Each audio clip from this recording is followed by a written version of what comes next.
माननीय सदस्यहरू, प्रतिनिधि सभाको आजको बैठकको कारबाही प्रारम्भ हुन्छ। सर्वप्रथम शून्य समयको कार्यक्रम प्रारम्भ हुन्छ। शून्य समयमा बोल्न चाहनुहुने मान्य सदस्यहरूको लागि 1 मिनेटको समय निर्धारण गरिएको छ। निर्धारित समयभित्र मान्य सदस्यले आफ्नो भनाइ राख्न हुन अनुरोध गर्दछु। सर्वप्रथम माननीय श्री टेक बहादुर बस्नेत।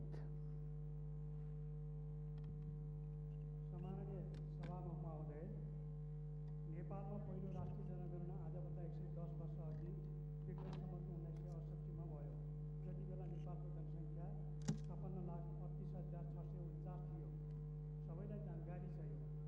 अहिले 11औं राष्ट्रिय जनगणनाको लागि आवश्यक तयारी र आवश्यक बजेट पनि विनियोजन भइसकेको छ।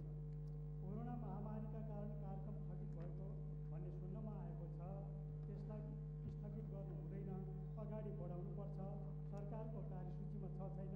सम्माननीय सभामुख मार्फत नेपाल सरकारको गम्भीर ध्यानाकर्षण गर्न चाहे। धन्यवाद। माननीय श्री डाक्टर दिला सङ्ग्रौला पन्त।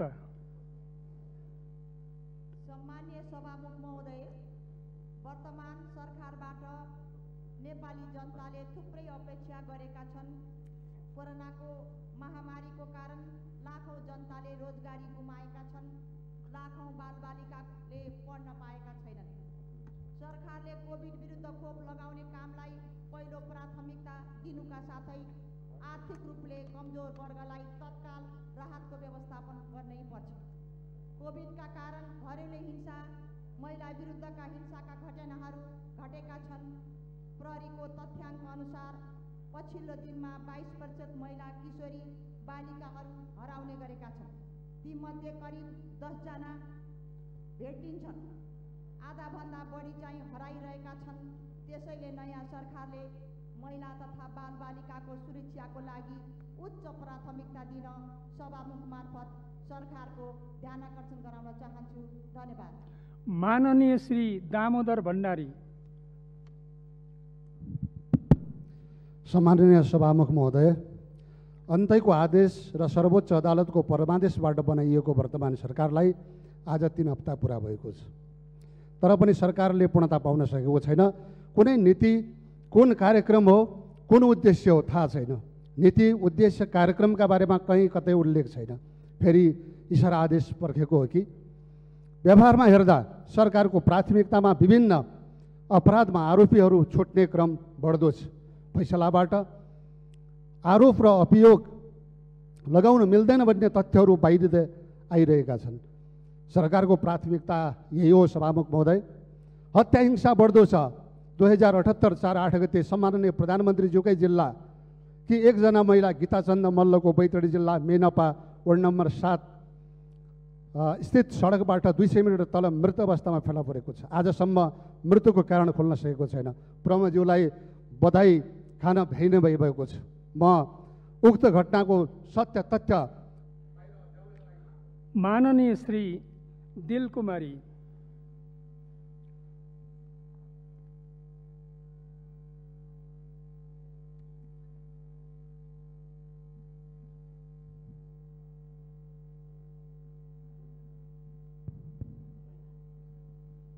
सम्मानीय सभामुख महोदय,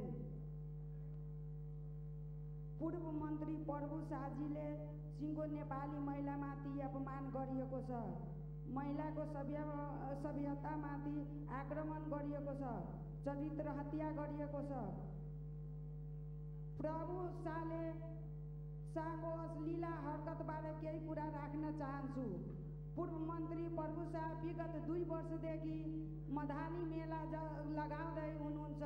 के समाजवादमा पुग्ने यही बाटो हो?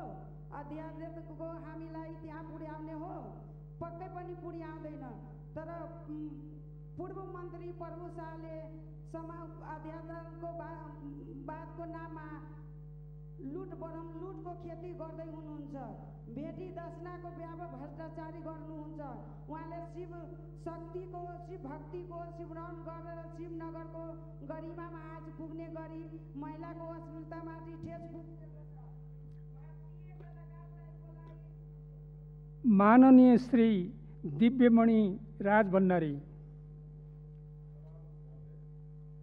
संविधानको प्रावधान मौलिक हकका प्रावधान अनुसार मधेसी, आदिवासी जनजाति, दलित, अल्पसंख्यक सबैका हक हितका बारेमा हामीले प्रतिपक्षमा हुँदाखेरि पनि आवाज उठाइरहेको थियौँ। तसर्थ यो सरकारलाई ऐन र कानुन तुरुन्त ल्याउनुको निम्ति म अनुरोध गर्दछु। अर्को कुरा, अहिले देशका धरतीपूर्त कृषकहरूको उखुको भुक्तानी नभएको कुरा आइरहेको छ। यसरी गरिब जनतालाई कहिलेसम्म चाहिँ न्याय नदिने हो, त्यसको पनि कार्यान्वयन यथाशीघ्र गर्नुको निम्ति यो सरकारलाई अनुरोध गर्दछु। र तेस्रो कुरा, अस्ति पनि भने यो हाउसलाई बिजनेस बिना कति दिन राखी छोड्ने हो। आज पनि कार्यसूची हेर्दाखेरि कुनै सब्जेक्टै छैन। तसर्थ हामी जनताको सामु कति लज्जित भएर बस्नुपर्ने हो, यसमा पनि सुदृढीकरण होस् भनिकन। माननीय श्री दीपक प्रकाश भट्ट।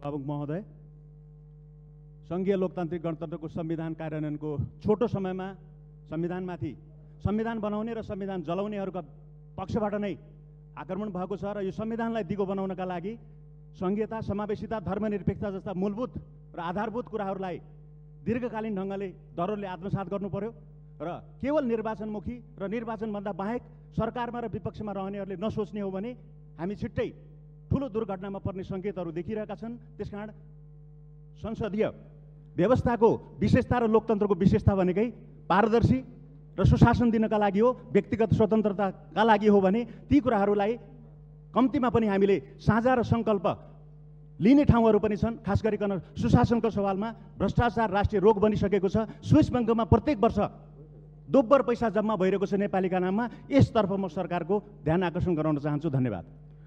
माननीय श्री दुर्गाबहादुर राउत।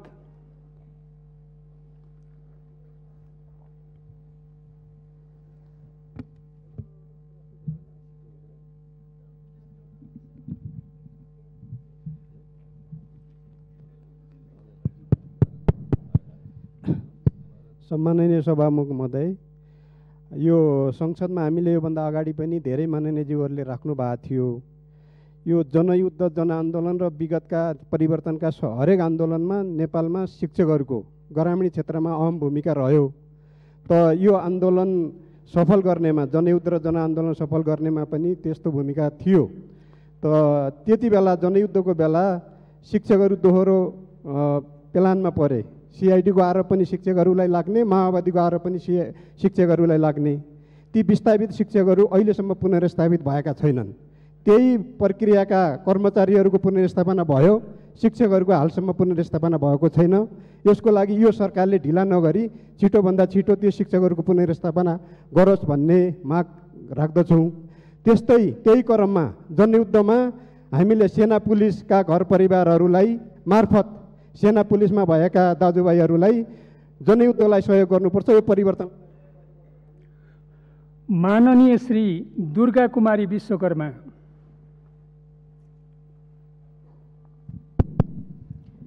सम्माननीय सभामुख महोदय, कोभिड-19 को कारण नेपाली समाजमा यो 2.5 वर्षको अवधिभित्र धन्दै सङ्क्रमितको सङ्ख्या 6,90,742 जना र मृत्यु सङ्ख्यालाई हेर्ने हो भने 9,807 जना आज बिहानको सम्मको रेकर्डमा देखिन्छ भने पहिलो लहर वृद्धालाई र दोस्रो लहर युवालाई र अहिले तेस्रो लहर फेरि बालबालिकाहरूको निमित्त तेस्रो भेरिएन्ट आउँदैछ भनिराख्दाखेरि नेपाली जनता निकै आक्रान्त बनिरहेको अवस्था छ। सम्माननीय सभामुख मार्फत नेपाल सरकारलाई पहिलो बजेट आम नेपाली नागरिकलाई छिटोभन्दा छिटो भ्याक्सिन दिनको निमित्त म जोरदार माग गर्न चाहन्छु।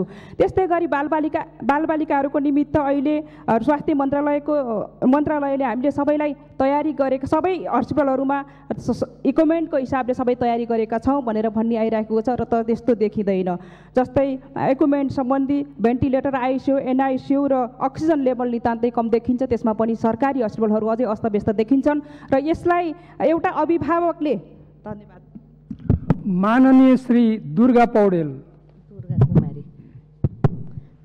सम्मान्य सभामुख महोदय, श्रृङ्खलाबद्ध किसिमले अहिले पनि महिलाहरूको बलात्कार त्यसपछि हत्याको घटनाहरू अगाडि बढिरहेका छन्।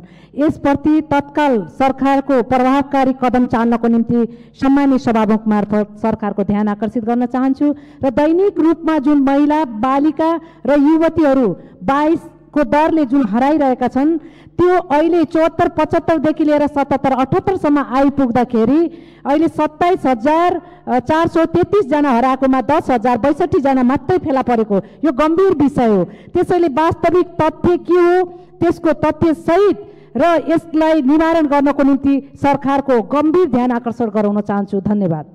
माननीय श्री देवप्रसाद गुरुङ।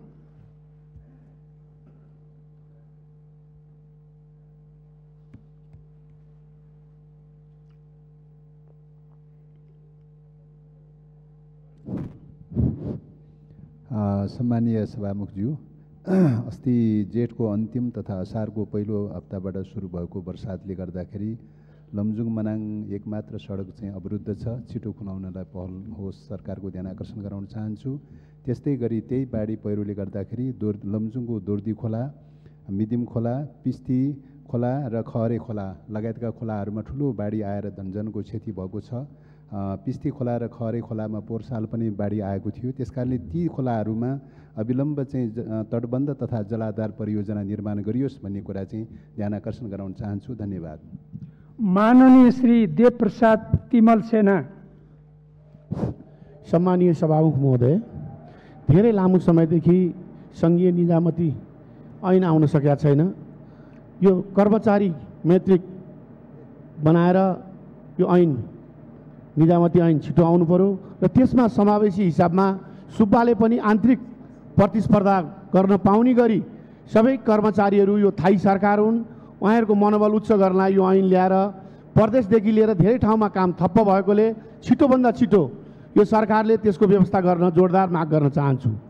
र धेरै लामो समयदेखि नागरिकताको कुराहरू उठिराखेको छ। 3-4 वर्ष भइसक्यो यो सदनमा आएर यो कुरा सुन्दा, तर अहिलेसम्म हुन सकेको छैन। अध्यादेश ल्याउन सक्ने यो विधेयक ल्याएर ऐन ल्याएर छिटोभन्दा छिटो नागरिकता दिन नसक्ने, त्यसकारण यो सरकारले चाहिँ नागरिकता ऐन छिटोभन्दा छिटो ल्याएर जो वञ्चित भएका छन् त्यो तराई, पहाड, हिमाल सबै ठाउँमा सुनिएको छ, सबै ठाउँमा भन्न आउँछन् कहिले पाउने हाम्रा बालबच्चाले नागरिकता, त्यसको छिटोभन्दा छिटो व्यवस्था गर्न जोरदार माग गर्न चाहन्छु। र अर्को कुरा, 18 महिनादेखि यो सदनमा उपसभामुख हुनुहुन्न। माननीय श्री देवेन्द्र पौडेल।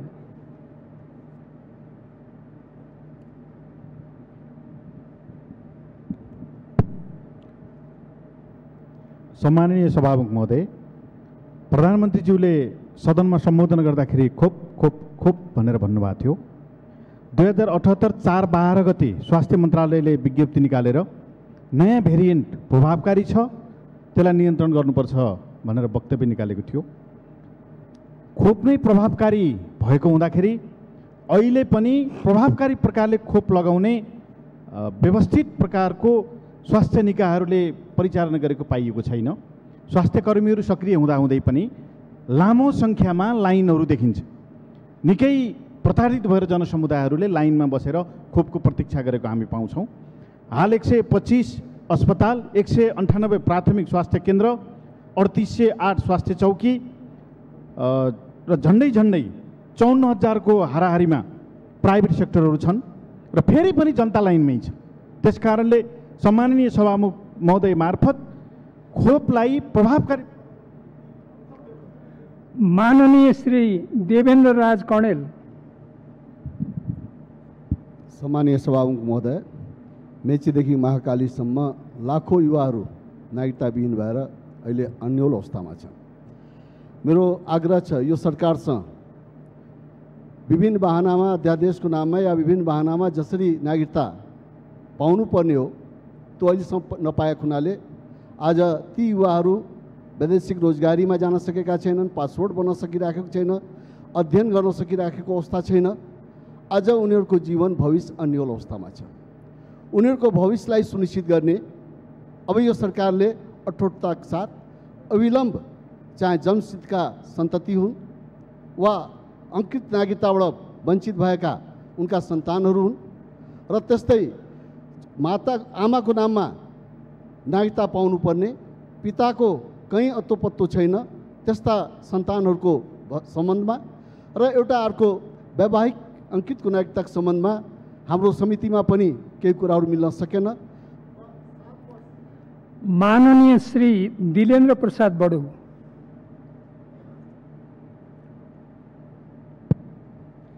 सम्माननीय सभामुख महोदय, देशमा यस वर्षको मनसुन सुरु भएसँगै दार्चुलाको नौगाड गाउँपालिकामा यही असार 23 गते भीषण बाढी आएको छ र त्यसमा परेर 72 वर्षीय श्रीमती गेउडी ठगुन्ना, 3 महिनाकी बालिका मञ्जरी ठगुन्ना, 29 वर्षीय लक्ष्मण सितोली लगायत 3 जनाको मृत्यु भएको छ भने 22 किलोवाटको खार जलविद्युत आयोजना पूर्णतः क्षतिग्रस्त भएको छ। खार खोलाले झोलुङ्गे पुल बगाएको छ। 15वटा स्थानीय खानेपानी आयोजनाहरू नष्ट भएका छन्। 11 परिवारहरू विस्थापित भएका छन् र देथला खार खलङ्गा जुन मोटरेबल सडक सधैँ चल्दथ्यो त्यो पूर्णतः क्षतिग्रस्त छ र अवरुद्ध भएको छ। त्यसकारणले यो मृतकका परिवारहरूलाई उपयुक्त राहत अहिलेसम्म पाइएको छैन भन्ने गुनासो आइरहेको छ र त्यो ठाउँको सबै क्षतिग्रस्त संरचनाहरूलाई पुनर्स्थापन गर्ने, पुनर्निर्माण गर्ने कार्यमा पनि सरकारले अहिलेसम्म ध्यान दिन सकिरहेको छैन। मान्य श्री धर्मशिला चापागाई। सम्मानीय सभामुख महोदय, नेपालको एउटा ठुलै जनसङ्ख्या अहिले पनि कृषिमा निर्भर छ, चाहे त्यो व्यवसायिक हिसाबले होस् चाहे आफ्नो घराइसी प्रयोजनका हिसाबले होस्। तर यसलाई हाम्रो राज्यले, हाम्रो सरकारले, हामीले यसलाई व्यवस्थित गर्न सकेका छैनौँ। त्यसकै विभिन्न उदाहरणहरू छन्। त्यसको ठुलो मार अहिले पनि कृषकहरूले भोगिराख्नु परेको छ। त्यसको एउटा ज्वलन्त उदाहरण अहिले उखुका किसानहरू अहिले पनि आन्दोलनमा जानु परिरहेको छ। यो नेपाल सरकारले केही समय अगाडिदेखि अलिक सक्रियताका साथ काम गर्न खोजे पनि त्यसको प्रभावकारी पहल हुन नसक्दा, प्रभाव गर्न नसक्दा किसानहरू कहिलेसम्म तडपिनु पर्ने म सभामुख मार्फत सरकारसँग प्रश्न गर्न चाहन्छु। अहिले पनि हुँदा किसानले आफ्नो तौल शुद्ध उखुको तौलमा शुद्ध ठगिनु पर्ने अवस्था, नेपाल सरकारले दिएको अनुदान शुद्ध सबै पाउन नसकेको अवस्था, अहिले पनि करोडौँ रुपियाँ पैसा चाहिँ उनीहरूको आफ्नो पाउने स्थिति छैन, पाइरहेका छैनन्। सभामुख मार्फत सरकारसँग मेरो प्रश्न पनि हो र यो विषयलाई तुरन्त समाधान गर्नका लागि सभामुख मार्फत माननीय श्री ध्रुव कुमार शाही।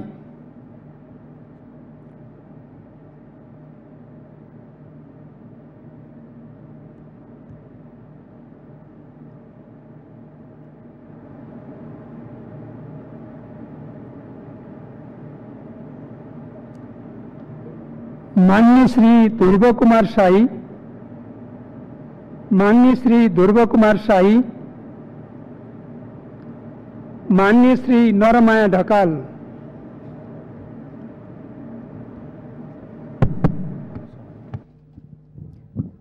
सम्माननीय सभामुख महोदय, न्याय नपाए गुहार्ने ठाउँ भनेकै न्यायपालिका हो। जब न्यायमूर्ति नै बिचौलियाएर भ्रष्ट छन् भने न्याय खोज्न कहाँ जाने? न्यायपालिकाको विकृति, विसङ्गति, अनियमितता, भ्रष्टाचार एवं बिचौलियाको चलखेलबारे अध्ययन गर्न गठित समितिले सर्वोच्च अदालतमा बुझाएको प्रतिवेदनमा न्यायाधीश नै बिचौलिया समेत छन् भन्ने समाचार माध्यमहरूले उक्त प्रतिवेदनको हवाला दिँदै समाचारहरूमा उल्लेख गरेका छन्। तिनको सूक्ष्म अध्ययन गरिनुपर्दछ। सम्माननीय सभामुख महोदय, कतिपय न्यायाधीशको नातेदारहरूले मुद्दाको किनबेच गर्छन् भन्ने चर्चा हुने गरेकाले त्यसको पनि छानबिन हुनुपर्ने देखिन्छ। मूलतः वैज्ञानिक ढङ्गले पेशीको व्यवस्थापन हुनुपर्छ अनि मात्र न्यायपालिकामा सुधारको अपेक्षा गर्न सकिन्छ।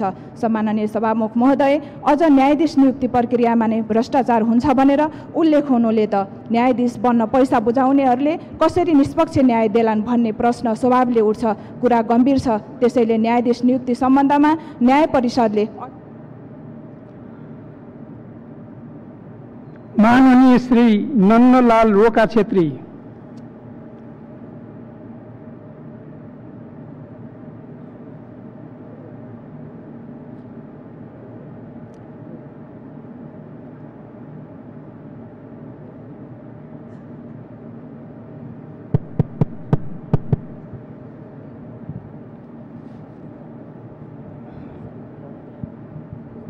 सम्माननीय सभामुख महोदय, आज देश कोरोनाले आक्रान्त भएको छ। तुरुन्तै यसको समस्या समाधान कसरी हुन्छ त्यसलाई गर्नुपर्ने देखिएको छ। तेस्रो लहरको सुरुवात पनि तराई क्षेत्रमा त भइसकेको छ। त्यो भएको हुनाले यसलाई कसरी समाधान गर्न सकिन्छ, छिटोभन्दा छिटो यो कोरोना यो निदानको लागि सरकारको ध्यान जाओस्। धन्यवाद। माननीय श्री नरमाया ढकाल।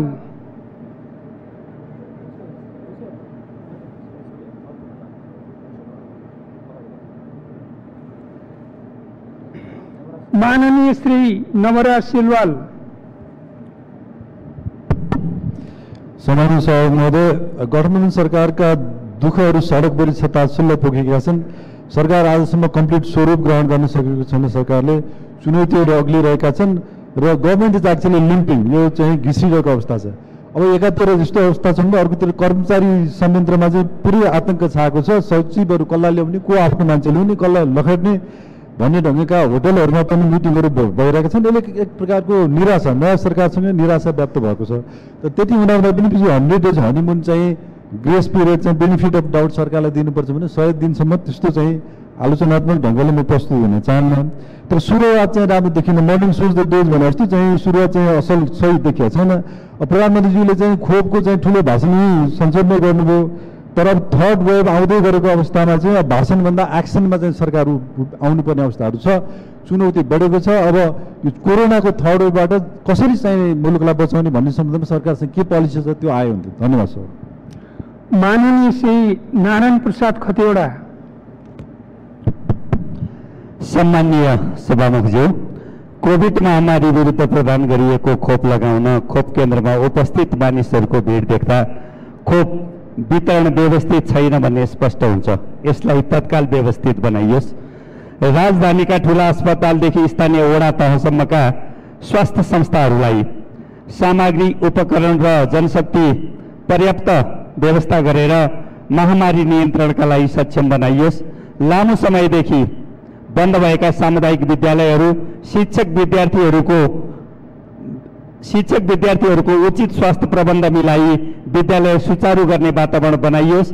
केही विद्यालयहरूले सञ्चालन गरेको अनलाइन कक्षामा सबै विद्यार्थीहरूको पहुँच छैन। यसतर्फ पनि सरकारको ध्यान जाओस् र यसलाई व्यवस्थित गराइयोस्। धन्यवाद। माननीय श्री मीरा देवी जैरू।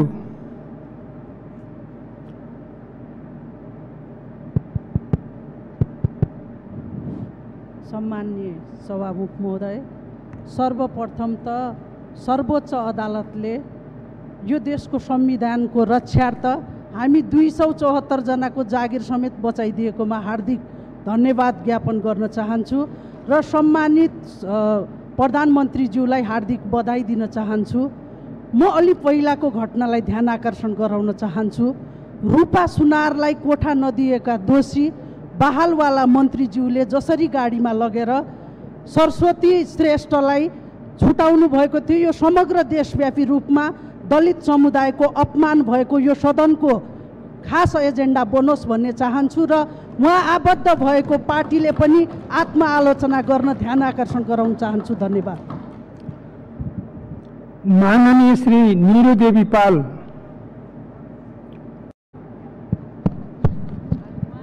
सम्माननीय सभामुख महोदय, कोभिड-19 महामारीबाट विश्वका अन्य मुलुक जस्तै नेपाल पनि प्रभावित भएको छ। पटक पटक स्वरूप परिवर्तन गर्ने यो कोरोना भाइरसका कारण ज्यान गुमाउनुहुने सम्पूर्णमा भावपूर्ण श्रद्धाञ्जली अर्पण गर्दै कोभिडका कारण अस्वस्थ भई मृत्युसँग लडिरहनु हुने सम्पूर्णमा शीघ्र स्वास्थ्य लाभको कामना गर्न चाहन्छु। सम्माननीय सभामुख महोदय, यो सरकारले खोप भने पनि पूर्ववर्ती सरकारले अनुदान मार्फत प्राप्त गरेको तथा किनेर व्यवस्था गरेको 1,31,00,000 डोज बाहेक अरू व्यवस्थापन गर्न सकेको जस्तो लाग्दैन।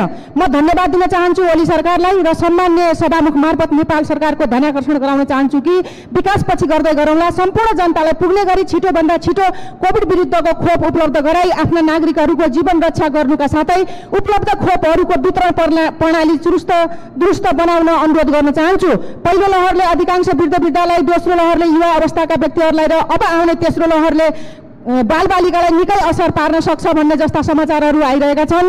यस्तो अवस्थामा बालबालिकाको स्वास्थ्यलाई विशेष ध्यान दिँदै सम्पूर्ण पूर्व तयारीहरू गर्न म सम्मान्य सभामुख मार्फत सरकारको ध्यान आकर्षण गराउन चाहन्छु। धन्यवाद।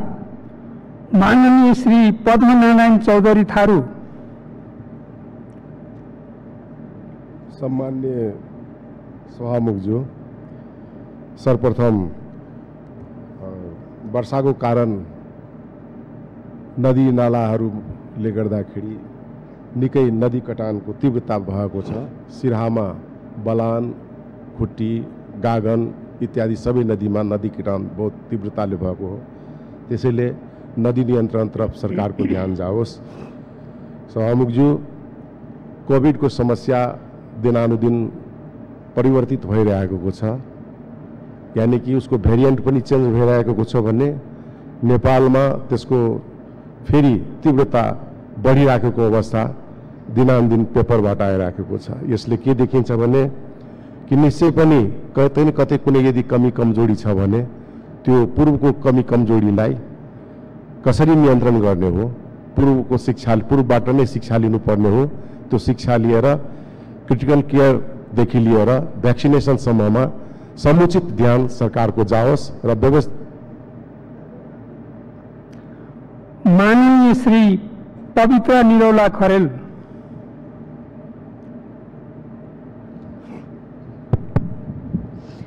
सम्मान्य सभामुख महोदय, हाम्रो देश कृषि प्रधान देश हो, तर कृषिलाई चाहिने आवश्यक मल बिउ समयमा नपाएको कारणले गर्दाखेरि कृषकहरू अत्यन्तै मारमा परेका छन् र हाम्रो देशको मुख्य बाली अहिले धान बाली हो र यो धान बालीमा अहिले मल हाल्नुपर्ने ठिक्क समय भएको छ र यो समयमा वास्तवमा मल पाइरहेको अवस्था छैन। यसले गर्दा कृषकहरूमा एउटा हाहाकार मचिएको छ र यो हाहाकारलाई समाधान गर्नका लागि र कृषि क्षेत्रलाई अगाडि बढाउनका लागि अहिले धानमा मल हालिएन भनेदेखि कृषि उत्पादन वृद्धि गर्न सकिन्न। यस कारणले गर्दाखेरि धान बालीलाई व्यवस्थित गर्नका लागि यो कृषिको समस्यालाई समाधान गर्नका लागि तत्काल नेपाल सरकारले मलको व्यवस्था गरोस् भनेर म जोरदार माग गर्न चाहन्छु। यसका साथै कृषि कारखाना नेपालमै निर्माण गर्ने भनेर कुराहरू चलेको थियो र यो कहाँ पुगेको छ यसको बारेमा जानकारी समेत लिनका लागि म सभामुख मार्फत नेपाल सरकारको ध्यान आकर्षण गर्दछु। माननीय श्री पार्वता डीसी चौधरी। सम्मान्य सभामुखज्यू, सभामुख मार्फत भर्खर गठित नयाँ सरकारलाई धन्यवाद र बधाई दिन चाहन्छु र जसरी सभाध्यक्ष प्रधानमन्त्रीज्यूले रोस्टममै बोलेर मेरो पहिलो प्राथमिकता भनेको खोप हो भन्नुभएको थियो। मलाई आशा छ, यो सदनमा आशा छ कि उहाँले त्यसै गरी नेपाली जनता जसरी यो कोभिडबाट पीडित हुनुहुन्छ उहाँहरूले छिटोभन्दा छिटो सरल र सहज रूपमा खोप उपलब्ध गराओस् सरकारले भन्न चाहन्छु र दोस्रो लहरबाट अब फेरि तेस्रो लहर आउँदैछ भन्ने कुरा विज्ञहरूले गरिरहनु भएको छ र तेस्रो लहर आयो भने फेरि कति भयावह होला। त्यतातिर पनि सरकार, अहिलेको सरकार हिजोको जस्तो सरकार हौ हामी भन्ने होइन कि अलि फरक पद्धतिबाट फरक तरिकाले यसले काम गर्नुपर्दछ र यो जसरी यो छिटोभन्दा छिटो यसले पूर्णता पनि पाओस् भन्न चाहन्छु, किनभने यसलाई अलिकति पनि ढिलो गर्ने। माननीय श्री पार्वती कुमारी विसुङके। सम्माननीय सभामुख महोदय, म भाग्यमानी प्रतिनिधि सभा सदस्य 2074 फागुन 21 गतेका दिन 29 वर्षमा संघीय संसदको दुवै सदनको 334 जना सदस्य मध्ये सबैभन्दा कान्छो सदस्यले पुनस्थापित तेस्रो प्रतिनिधि सभाको शून्य समयमा बोल्न पाउँदा म गर्ववान्ती भएको छु। साथै प्रतिनिधि सभालाई पुनर्जीवित गराउन महत्त्वपूर्ण भूमिका खेल्ने सबै लोकतन्त्र पक्षधरहरूप्रति धन्यवाद। न्यायालयलाई उच्च सम्मान र पुनस्थापित संसदका सबै सदस्यज्यूहरूलाई बधाई। सभामुख महोदय, संविधान सम्मत प्रतिनिधि सभा पुनस्थापित भएको छ। सदनलाई बिजनेस दिने र बाँकी बिजुली दिनु पर्दछ र बाँकी रहेका विधेयकमाथि छलफल गरिनु पर्दछ।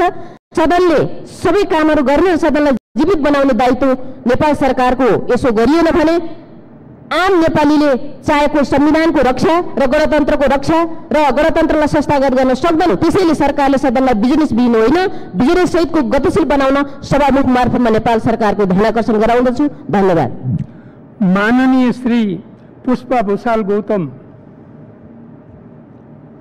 माननीय सभामुख महोदय, यही 2078 साल श्रावणको 13 गते बुधबार अर्घाखाँची जिल्ला हस्पिटलमा डाक्टर कपिल पौडेल गौतम र डाक्टर पूजा पन्तमाथि नेपाल कम्युनिस्ट पार्टी प्रमुख प्रतिपक्षी दल नेपाल कम्युनिस्ट पार्टी एमालेका नेताले राजनीतिक नेताले उहाँ चिकित्सा कर्मीलाई हतोत्साहित गर्ने गरी आत्मबल गिराउने गरी दुर्व्यवहारका घटनाहरू गर्नुभयो। त्यो घटनाको सर्वप्रथम म निन्दा र घोर भर्त्सना गर्न चाहन्छु र आइन्दा यस्ता किसिमका घटनाहरू नदोहोऱ्याउनको लागि पनि म सभामुख मार्फत म त्यो आग्रह गर्न चाहन्छु। सभामुख महोदय, कोरोना भाइरसबाट संक्रमितको दरहरू बढिराखेको छ, विदेशबाट आउने सङ्ख्याहरू बढिराखेको छ।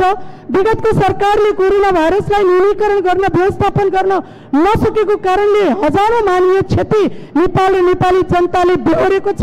पुनः त्यो घटनाहरू नदोहोऱ्याउनको लागि बर्डरमा तुरन्तै क्वारेन्टाइनको व्यवस्था, आइसोलेसनको व्यवस्था, ट्रेसिङ र ट्रेसिङको व्यवस्था, खोपको व्यवस्था र हस्पिटलमा त्यस्तै किसिम। माननीय श्री प्रकाश रसाइली स्नेही। सम्माननीय सभामुख महोदय, गत असार 1 गते राजधानी काठमाडौँको मुटुमा रूपा बिक र घर बहालका सन्दर्भमा सरस्वती प्रधानका बीचमा जातीय विभेदको घटनालाई लिएर एउटा विवाद सिर्जना भयो। राज्यले नियन्त्रणमा लिएकी घरबेटी मालिक सरस्वती प्रधानलाई तत्कालीन शिक्षा मन्त्रीले आफ्नै गाडीमा राखेर घरसम्म निरपता दिन आफै जमानी बसेर छुटाउनु भयो। अहिले प्रतिपक्षमा रहेको पार्टीलाई म एउटा प्रश्न गर्न चाहन्छु, झण्डा हालेर त्यति अपराधीलाई छुटाइयो भने अरू सुनकाण्डका दोषी, निर्मला पन्तका दोषीहरूलाई कुन कुन झण्डा नहालेका गाडीमा ल्याएर छुटाएर घर पुर्याइयो? यो प्रश्न आज सबै नेपाली जनताका बीचमा आज बहसको विषय बनेको छ सभामुख महोदय। त्यति मात्र होइन, प्रश्न रूपा र सरस्वती प्रधानको विषय मात्र होइन, देशको राज्यको मन्त्री जसले संविधान कानुन ऐनको पालना गर्नुपर्छ, रक्षा गर्नुपर्छ, त्यो रक्षक नै भक्षक भएपछि दलितले कहाँ गएर न्याय पाउने? त्यति मात्र होइन सभामुख महोदय, मन्त्रीले एउटा राज्यको माननीय श्री परबिना राई।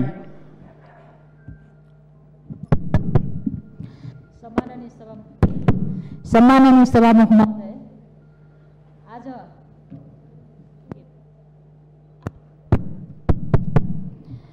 आज यो सम्मानित सदनभित्र संसदको हैसियतमा म बोल्दै गर्दा मेरो मनभित्र प्रश्नहरू उठिरहेका छन्। के साँच्चै फेरि हामी पुनर्जीवित भएका हौँ?